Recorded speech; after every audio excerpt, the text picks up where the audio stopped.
Hi guys! Welcome to my channel, Ivesky Velasco, at mapagpalang araw po sa ating lahat. Makagago ulit, di maubusan ng banat sa mag-asawang vlogger na sina Antoinette at Wamos dahil sa birthday party ng kanilang anak na si Bibi Major. Dahil naging kalokohan at sobrang labo daw sa realidad noong title ng invitation nila kaysa doon sa mismong party. At iniisa-isa ni Makagago ang nangyari. Ano ba ang pumasok sa otak ni Antoinette at sumayaw siya ng ganyan. At yung mga taong imbitado, di na daw nila alam kung ano ba ang pinunta nila doon, club o ano ba talaga.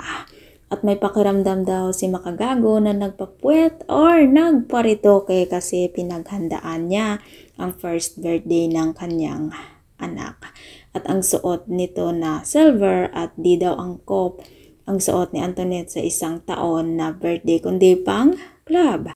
At sobrang sikip pa daw isang kutsaritang cake, sabog na yung damit ni Antoinette. At si Wamos naman tuwang-tuwa sa gilid, pumapalakpak pa. Sobrang proud. Habi niya. Sana all proud. Sumayaw ng nakaganyang damit at sinabihan niya si Wamos dapat sa room niyo na lang daw ginawa yan. At sobrang nakakahiya daw ang ginawa ng mag-asawa. Buti na lang bawing-bawi ng kagwapuhan ni Bibi Major ang kaganapan. At dapat daw children party pero bakit naging ganon daw? At viral na daw yung sayaw ni Antoinette. Sobrang pilit pa daw.